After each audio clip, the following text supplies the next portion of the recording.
नमस्कार, मैं हूं श्रेया राज और आप देख रहे हैं न्यूज वॉच इंडिया। धर्म रक्षक धर्माचार्य देवकीनंदन ठाकुर इन दिनों विदेश की धर्म यात्रा पर हैं। करीब 2 महीने की इस यात्रा में उनका उद्देश्य केवल कथा करना नहीं बल्कि भारतीय सनातन संस्कृति, अध्यात्म और भक्ति का संदेश दुनिया के अलग अलग हिस्सों तक पहुंचाना भी है। बोस्टन से शुरू हुआ ये आध्यात्मिक प्रवास अब शिकागो तक पहुंच चुका है, जहां भागवत कथा के माध्यम से श्रद्धा, भक्ति और सनातन संस्कारों की एक अलग ही छटा दिखाई दे रही है। विदेश की धरती लेकिन माहौल पूरी तरह भारतीय। कहीं जय श्री राम के उद्घोष, कहीं भक्ति में डूबे श्रद्धालु, कहीं कथा की रसधार और कहीं धर्माचार्य देवकीनंदन ठाकुर के स्वागत में उमड़ती भीड़। पिछले कई दिनों से उनकी विदेश यात्रा सनातन संस्कृति से जुड़े श्रद्धालुओं के बीच विशेष आकर्षण का केंद्र बनी हुई है। करीब 2 महीने की इस यात्रा का पहला महत्वपूर्ण पड़ाव रहा बोस्टन। यहाँ देवकीनंदन ठाकुर ने भारतीय समुदाय और सनातन परंपरा से जुड़े लोगों के बीच धर्म, संस्कृति, कर्तव्य और अध्यात्म का संदेश दिया। विदेश में रह रहे भारतीयों के लिए ये केवल एक धार्मिक आयोजन नहीं बल्कि अपनी जड़ों से जुड़ने का अवसर भी बना। बोस्टन में कार्यक्रमों के दौरान जिस तरह श्रद्धालुओं ने उनका स्वागत किया, उसने ये तस्वीर भी सामने रखी कि भारत से हजारों किलोमीटर दूर रहने वाले लोग आज भी अपनी संस्कृति और परंपराओं से गहरा जुड़ाव रखते हैं। भारतीय वेशभूषा, भजन कीर्तन और कथा के बीच एक ऐसा वातावरण बना जिसमें दूरी भले विदेश की थी लेकिन भाव पूरी तरह भारत का था।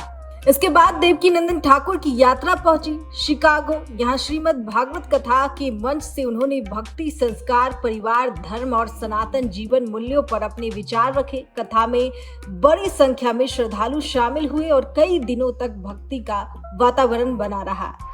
बोस्टन से शिकागो तक धर्म यात्रा, विदेश में सनातन का संदेश, भागवत कथा में उमड़े श्रद्धालु, भारतीय संस्कृति से जुड़ाव। देवकीनंदन ठाकुर की पहचान केवल कथावाचक के रूप में नहीं बल्कि सनातन विषयों पर मुखर धर्माचार्य के रूप में भी रही है। वे समय समय पर सनातन धर्म, मंदिर, संस्कृति और धार्मिक परंपराओं को लेकर अपनी बात स्पष्ट रूप से रखते आए हैं। उनके समर्थक मानते हैं कि उनकी भाषा सरल होती है लेकिन संदेश स्पष्ट और सीधा होता है। विदेश यात्रा के दौरान भी उनका यही स्वर दिखाई दे रहा है। कथा के मंच से वे श्रद्धालुओं को केवल धार्मिक प्रसंग ही नहीं सुनाते बल्कि उन्हें अपनी संस्कृति, परिवार, परंपरा और मूल्यों से जुड़े रहने का संदेश भी देते हैं। खास करके विदेश में रह रही नई पीढ़ी के लिए ये संवाद इसलिए महत्वपूर्ण माना जा रहा है क्योंकि वहां भारतीय संस्कृति को जीवित रखने की जिम्मेदारी परिवार और समाज दोनों की होती है। शिकागो में भागवत कथा के दौरान भक्ति का जो वातावरण दिखाई दिया वो अपने आप में खास रहा। श्रद्धालु कथा सुनते रहे, भजन गूंजते रहे और मंच से धर्म तथा अध्यात्म की बातें होती रही।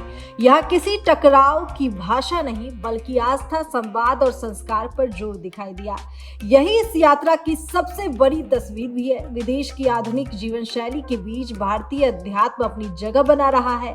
मंदिर, कथा, उत्सव और धार्मिक आयोजन भारतीय समुदाय को एक सूत्र में जोड़ रहे हैं। यात्रा के दौरान उनका संदेश यही रहा कि आधुनिकता के साथ आगे बढ़ते हुए भी आध्यात्मिक विरासत और पहचान से जुड़ाव बनाए रखें।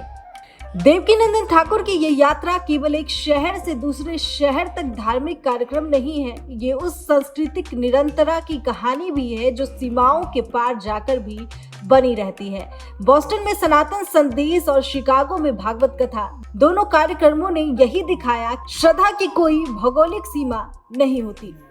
विदेश की धरती पर जब भारतीय संस्कृति का स्वर गूंजता है तो वो केवल एक धार्मिक आयोजन नहीं रहता बल्कि पहचान, परंपरा और जुड़ाव का माध्यम बन जाता है।